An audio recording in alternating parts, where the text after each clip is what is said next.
You are now listening to Mark's Unexplained World by Mark the Medium. Available on YouTube, Spotify, Amazon Prime, Podbean and most other podcast platforms. Tonight's episode is about 1980, the year of PC Alan Godfrey's strangeness. So it's over to you now, Mark, with another weird tale.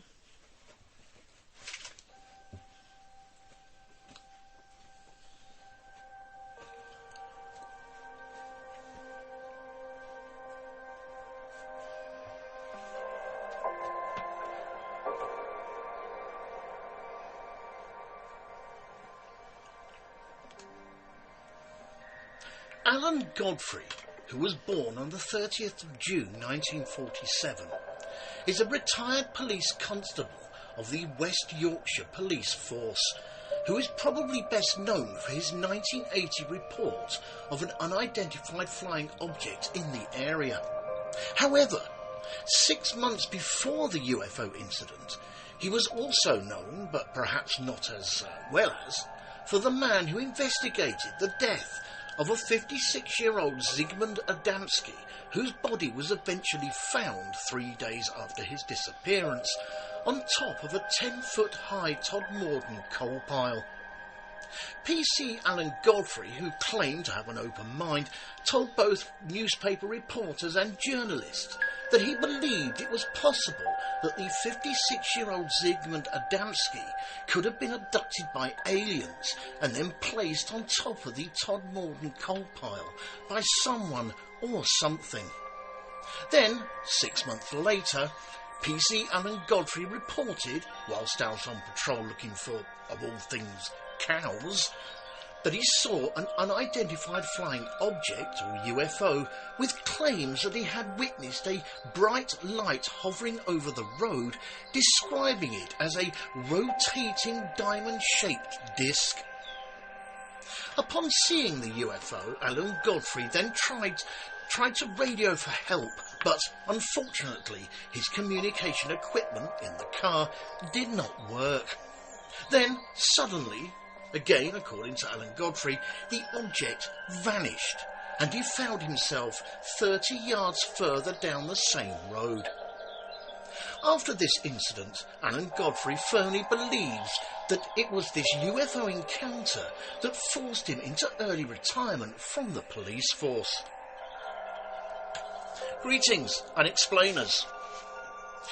Thank you for tuning in once again and listening to this strange and rather odd double whammy episode of Mark's Unexplained World. My name is Mark Hughes. I'm a psychic medium, a ufologist and a true crime buff. And just to give you a better idea of who I am and what I do, every Monday night and the occasional Tuesday, I do a podcast on the various subjects under the Unexplained banner, which includes ufology, hauntings, disasters, and all sorts of paranormal phenomena, including true crime, unsolved crime, and missing people, among just some of the topics. So, if you are listening to this show on YouTube, please give us a review and a thumbs up, and subscribe to my channel. And if you are listening on any of the other podcast platforms, again, give us a like and a follow. In this episode, I'm going to tell you about the puzzling story surrounding 1980, the year of PC Alan Godfrey's strangeness. And this week's necessary disclaimer. This story is a tale that sadly involves a missing person found under unexplained circumstances, so may prove upsetting to some. You listen at your own discretion. Also, all opinions and comments are strictly my own, but the facts of the case still remain. I also apologise if I pronounce anything incorrectly. My English, although it is my first and only language, is not translated into anything else. And to be honest, I don't think it could be. So, back we go to the story.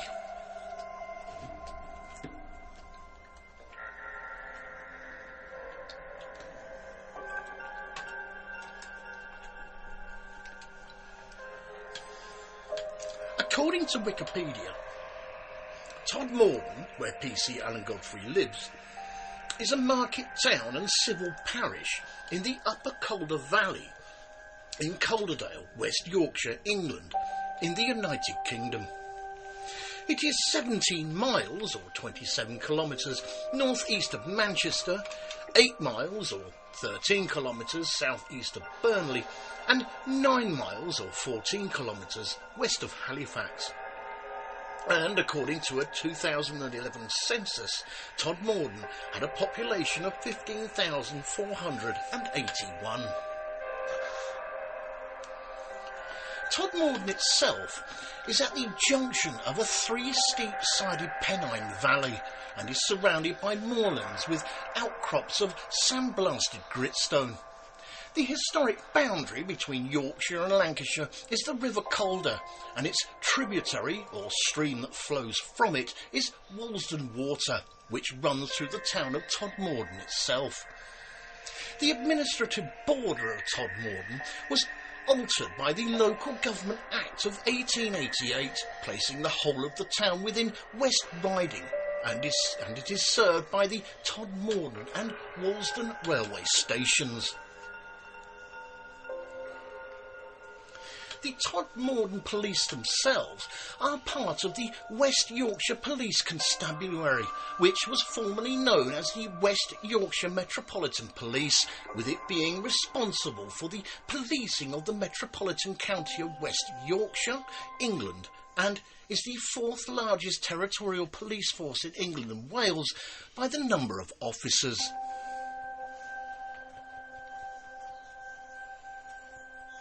PC Alan Godfrey, who was born on the 30th of June in 1947, is a retired police constable of the West Yorkshire Police, who has an older brother named Colin Godfrey, with whom he played local football matches with, and twin brothers named Ian and Stuart Godfrey, who were born on the 8th of March in 1950, just 3 years earlier. In 1970, he briefly worked in and around the south of London, and later in the 1970s, Alan Godfrey lived at 20 Adelaide Street in Todmorden itself, and would frequent the Weaver's Arms pub for some general chat and local company. Alan Godfrey married his first wife on the Saturday of the 28th of February 1970, with whom he had a daughter named Julie Ann, who was born later in the August of that same year. After he and his first wife separated and divorced, he then remarried in the September of 1995.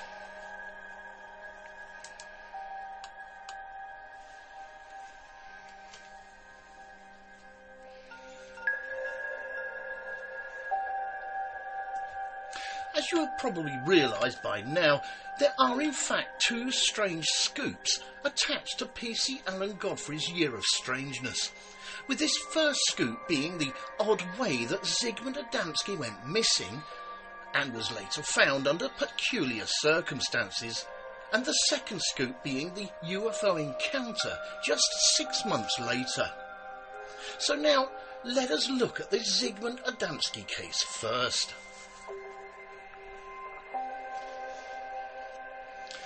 Zigmund Adamski was born in the middle of August in 1923 and spent most of his life living in Poland, where he was born. In 1957, he married a young lady named Leocadia, or Lottie for short, who suffered from multiple sclerosis. After being married for just 3 years, the young couple decided to up sticks and move to a small town called Tingley, which is situated near Wakefield in Yorkshire, in the north of England. Over the next 20 years of living in Wakefield, and as far as the neighbours would say, Zigmund and Lottie Adamski were a very friendly and unassuming couple who got along with most people.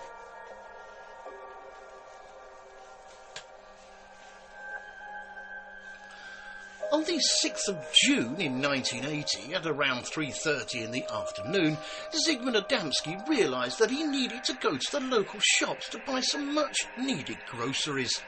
So he took a pleasant stroll down the street, stopped to greet a few neighbours along the way, and then carried on with his journey. To all purposes, this was literally just a normal day at Wakefield. Nothing special and nothing out of the ordinary. However, this was the last time Zigmund Adamski was ever seen alive.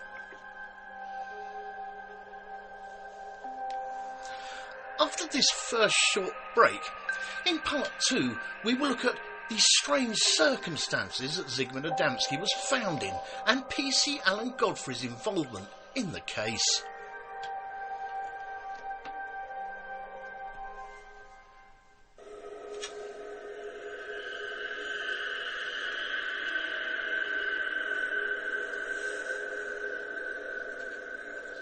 This show is brought to you courtesy of Neil Packer and the Haunted Antiques Paranormal Research Centre.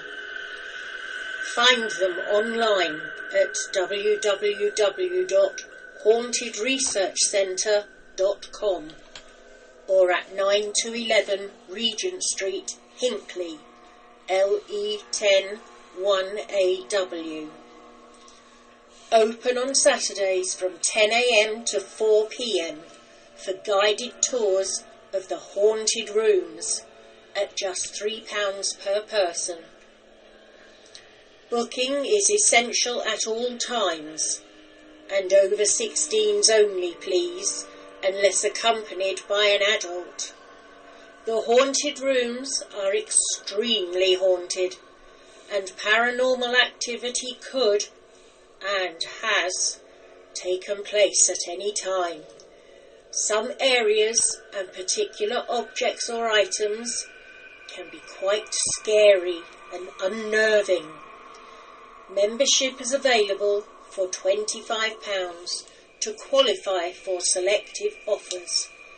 And why not download the app, available on both iOS and Android, for only $3.99, to keep up to date with what is coming up at the centre.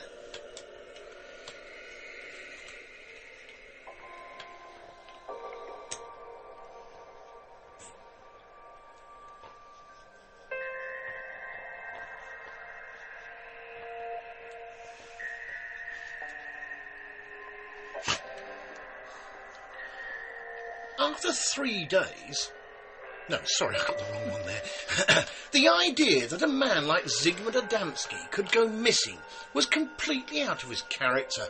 And not only that, but he was also supposed to be a guest at his goddaughter's wedding the following day. Now I say it. After 3 days, although some sources say 5 days, but I'll let you decide, after 3 days of worrying, looking, inspecting, surveying, viewing, and doing various other words ending in ing, Zigmund Adamski's friends and family finally got some good news. And that was that Zigmund Adamski had been finally found. His body was discovered in the strangest of places by the son of the owner of Todmorden's coal yard, a Mr. Trevor Parker. But the strangeness does not stop there, because Zigmund Adamski was found in the coal yard, lying face down on top of a 10-foot-high Todmorden coal pile, some 20 miles or so from his home in Tingley. The discovery of Zigmund Adamski's body was made at 3:45 p.m. that afternoon on the 11th of June 1980, which was approximately 5 hours after the yard was last used, with Trevor Parker, the son of the owner, being on the site from 8 a.m. to 11 a.m. that same morning, claiming that he didn't see anything unusual whilst he was there. A few minutes after 4 p.m. that very same day, the police came along with our hero for this episode, Mr. PC Alan Godfrey, attending the scene at Tomlin's coal yard in Todmorden, and examined the body as best they could to try and determine the cause of death, which at this point in time was thought to be a heart attack. However, there was, of course, a question that still needed to be answered. If indeed Zigmund Adamski did, as they claimed, die of a heart attack. And that is, why was the corpse positioned the way it was, i.e. with its face down on top of a 10-foot high pile of anthracite or coal? There was also the obvious question of how did his body get on top of the coal pile in the first place?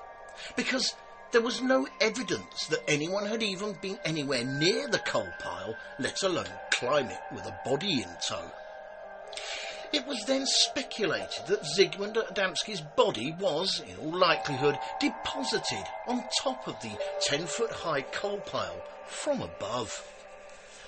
But this then beggars the question of how he could have been lowered from above without being seen in the middle of a hot summer's day in June.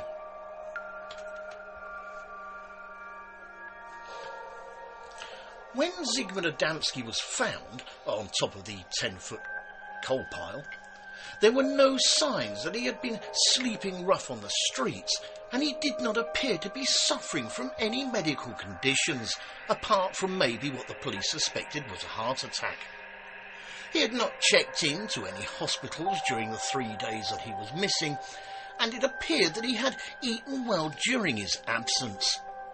And there were no signs of any struggle found at the scene.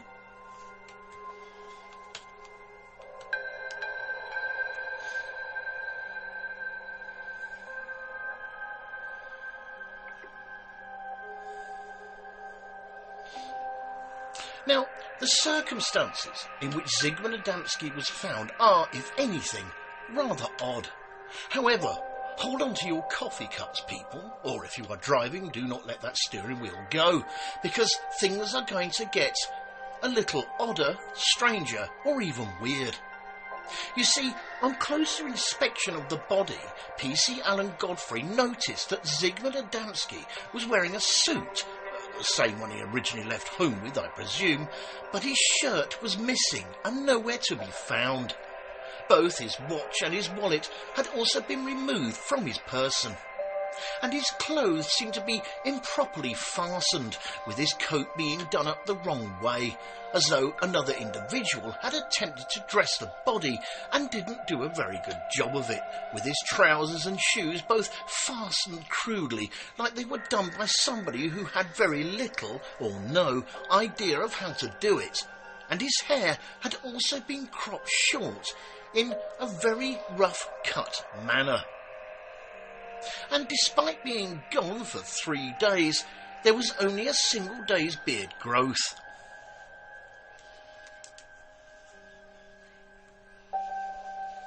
Probably the strangest thing about Zigmund Adamski's body that PC Alan Godfrey noticed was that there was some strange burn marks around his neck and shoulders, and that all these burns were covered in a gel-like substance that could not be identified.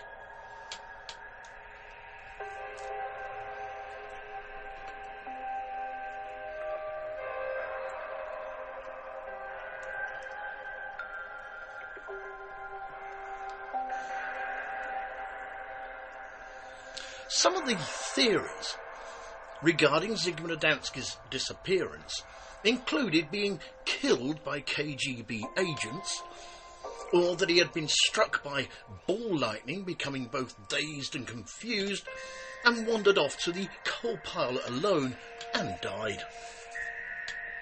On an interesting side note, ball lightning is a rare and unexplained phenomena described as luminescent spherical objects that vary from pea-size to several metres in diameter.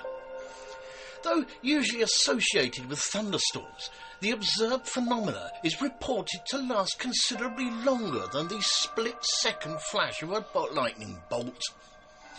Some 19th century reports describe balls that eventually explode and leave behind an odour of sulphur.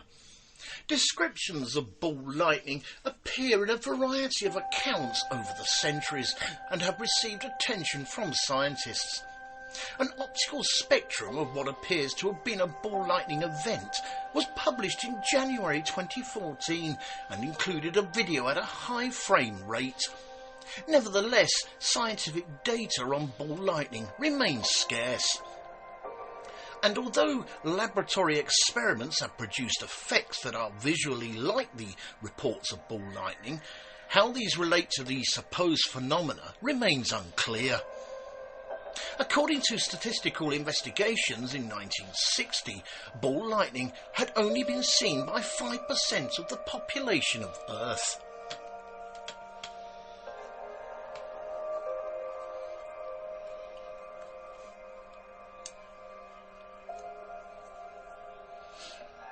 The consulting pathologist, a Dr. Alan Edwards at the Royal Halifax Infirmary, conducted the post-mortem examination of Zigmund Adamski's body at Hebron Bridge just after 9 p.m. the same day he was found. Dr. Alan Edwards' professional judgment placed the time of death to have been between the hours of 11 a.m. and 1 p.m. on the day that Zigmund Adamski was found, while the strange burn marks around his neck and shoulders were said to be at least 2 days old, and the strange gel-like substance that covered the burns could still not be identified. The exact cause of Zigmund Adamski's death was a matter of much deliberation, so much so that it took the coroner several months to register his death, but it was eventually ruled as a heart attack.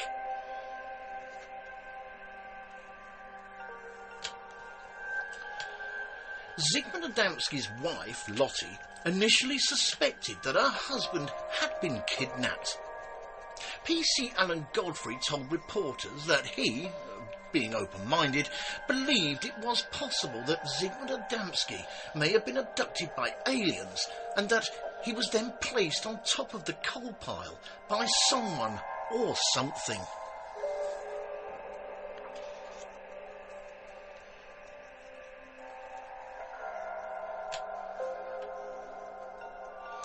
Years later, 25 to be precise, so back to 2005, it was discovered that Zigmund Adamski was in the middle of a family feud, with this member having serious marital problems, and that this family member's wife had taken out a restraining order against her partner.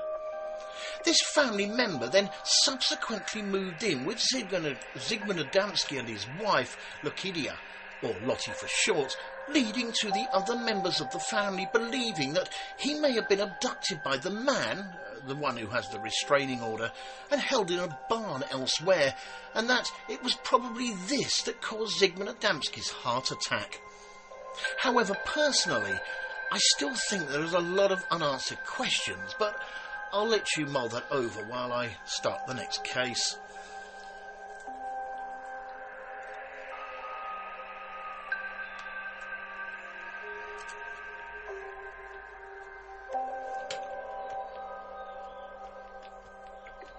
Our next case tonight, once again, involves our hero, PC Alan Godfrey, and his encounter with an unidentified flying object, or UFO for short, whilst he was on patrol in his panda car.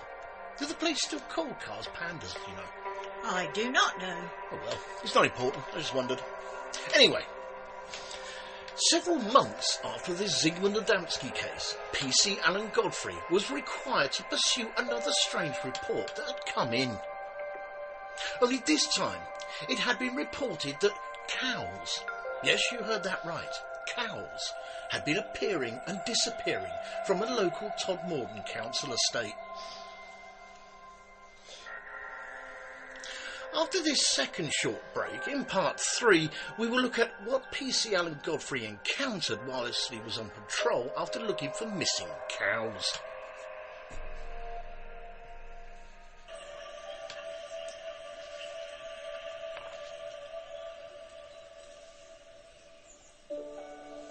Fright Nights was established in 1999 as the first company in the world to offer overnight ghost hunt experiences to the general public, pioneering paranormal events since the last century. Fright Nights operate at hundreds of the UK's most haunted and exclusive venues. All events have their own team of experienced paranormal investigators, mediums and psychics. They have a VIP members club for regular returning guests, offering loyalty discounts and exclusive invitation-only events. They can also host private events for your family and friends. You can contact them on 07852 998 628 or email them at office@frightnights.co.uk, or take a look at their website at www.frightnights.co.uk, where you can see the many locations they investigate and learn about them and the opportunities they have available. Hundreds of ghost hunters join Fright Nights every month for the most thrilling ghost hunting experiences they'll never forget. If you haven't been on a ghost hunt before, then why not join them to see what it's all about? Why not visit their social media sites for up-to-date information on all the places they visit and to see what's coming up in the future? They look forward to seeing you all soon. Fright Nights Ghost Hunting Events. Remember, only the original will do.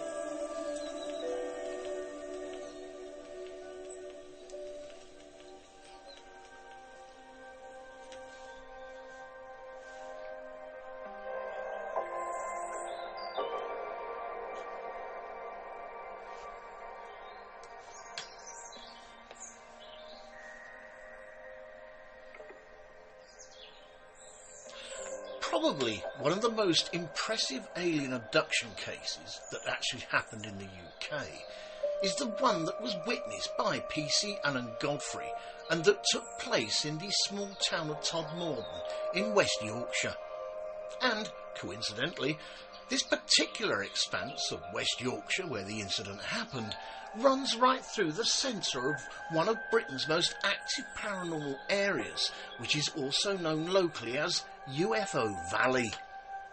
On an interesting side note here, and to give you some idea of how this particular area of Yorkshire got its nickname UFO Alley, between the January of 2021 and the May of 2023, the UFO Spotter website identified and documented a total of 957 sightings for this one particular area.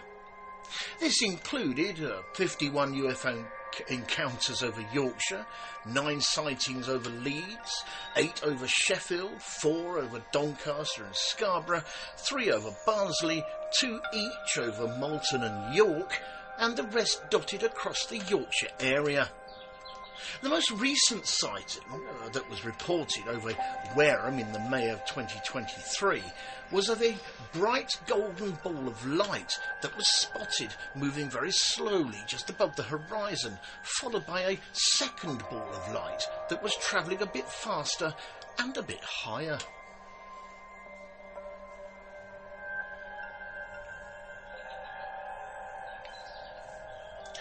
It was the 28th of November in 1980 and PC Alan Godfrey was out on patrol. It was about 5 a.m. in the morning, just before dawn broke, and our hero was driving along the Burnley Road located on the edge of Todmorden, looking for some cows that had been reported as disappearing and reappearing on a local council estate. These cows were eventually found after the sun came up, but they were found, in rather mysterious circumstances I feel, relocated in a rain-soaked field without any hoof marks in the ground to indicate how they got there in the first place. After his bovine investigation at around 5 a.m, PC Alan Godfrey knew it was time to head back to his base to sign off duty from the night shift. However, while he was en route just along the Burnley Road on the edge of Todmorden, he saw a large mass of lights a few hundred yards ahead of him. PC Alan Godfrey thought at first that it was a bus coming towards him, and as he figured it figured it out. I'll try that one again. And as he figured out it was probably just the bus that took the workers to their jobs in town, which he knew passed along the Burnley Road about 5 a.m. every weekday morning, there was no real cause for concern. However, as he approached the large mass of lights, he realised that it was something very strange, and as he drove closer still, he noticed that the object was hovering at about 5 feet off the ground, which made him realise that this was no bus.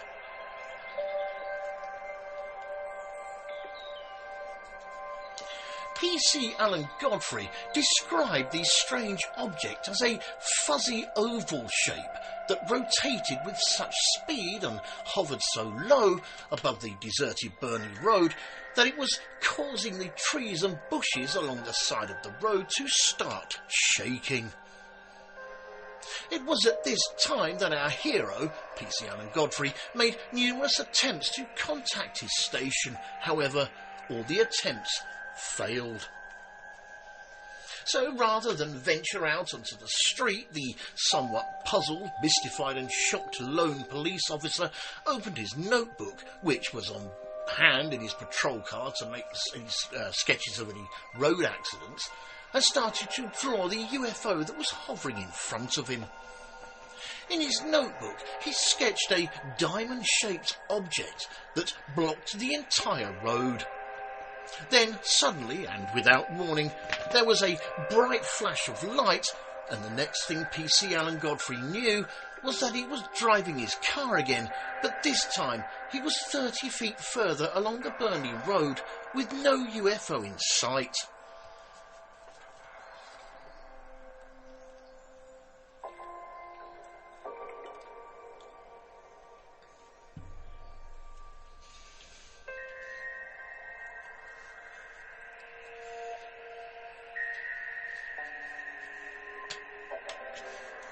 P.C. Alan Godfrey then decided he would turn his car around and examine the spot where he originally witnessed the UFO hovering. One of the things that he did notice was that although it had been raining heavily most of that day, the spot where he witnessed the UFO was not only dry, but he also noticed a circular pattern in the roadway. And it wasn't until P.C. Alan Godfrey got back to the police station that he realised it was a little later than he expected. Although, according to P.C. Alan Godfrey, we aren't talking hours of missing time. It was probably no more than about 15 minutes. On a short, interesting side bit here, the term missing time phenomena occurs when you find that you have skipped minutes, hours, or even days without any logical explanation. It is sometimes attributed to aliens and abduction. But another related concept is a phenomena called time slice errors, where a person recalls an actual event, but not the correct one for the period they were asked to remember.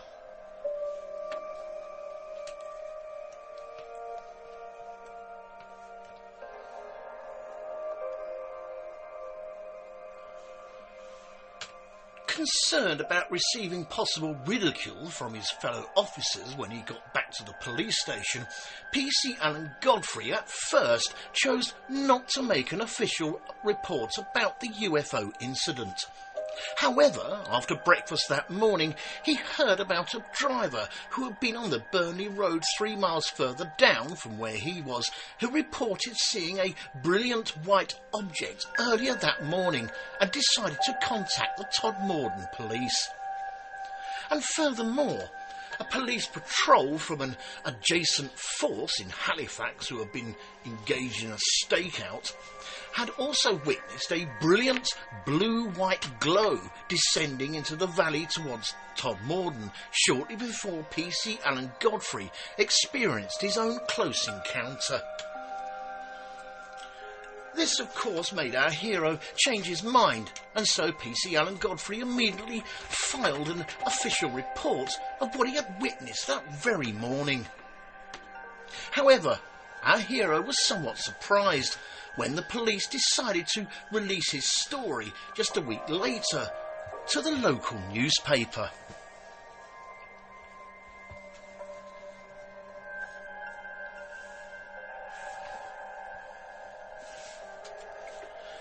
One of the more puzzling physical things that PC Alan Godfrey noticed was that his police-issue boots were split on the sole and that they looked like they had got caught on something, looking like he may have been dragged along the floor.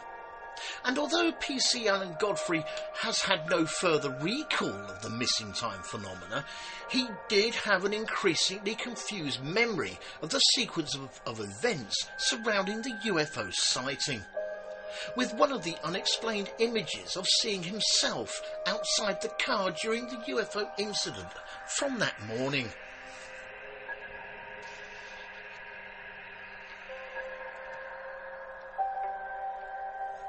Later, when PC Alan Godfrey felt sure that all his conscious testimony had been recorded, around 8 months after the UFO incident, he decided he would get himself hypnotically regressed by a Manchester psychiatrist to see if he could remember anything else.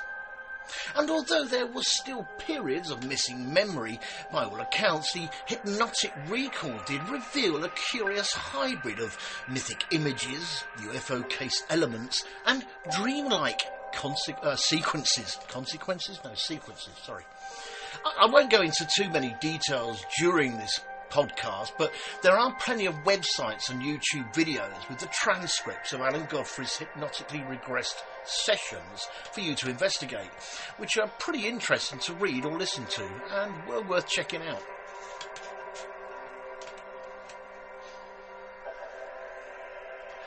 Alan Godfrey, if anything, is an honest man.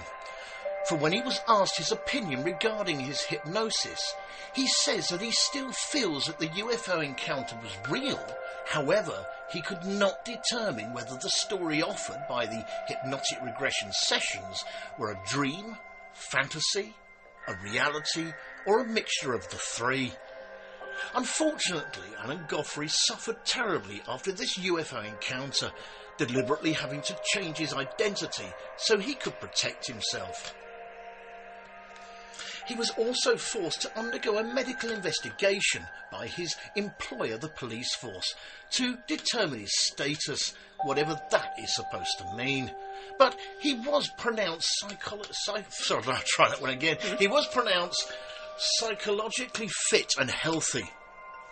Alan Godfrey is now retired from the police force and firmly believes that he was forced into an early retirement by the police, making him honourably resign over an unrelated physical injury which occurred during a police incident in which he bravely intervened to avert a crime.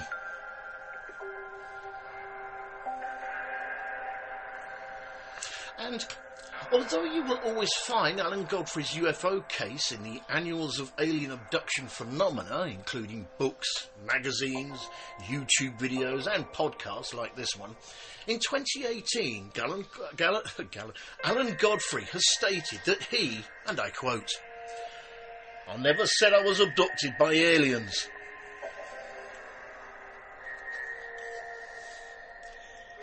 Thank you all for taking the time out to listen to this episode of Mark's Unexplained World. In our next episode, show number 117, we are going to be looking at the dark story of Lena Zavaroni. Lena Hilda Zavaroni was a Scottish singer and television show host. At the tender age of 10, she was the youngest person in history to have an album in the top 10 of the UK albums chart. Later, she starred in her own television series, made numerous TV guest star appearances, and appeared on stage. However, from the age of 13, Zavaroni suffered from anorexia nervosa, and when she was aged 15, she developed clinical depression. Following an operation to try to cure her depression, on the 1st of October 1999, Lena Zavaroni died at the tender age of 35 from pneumonia. Way, way too young.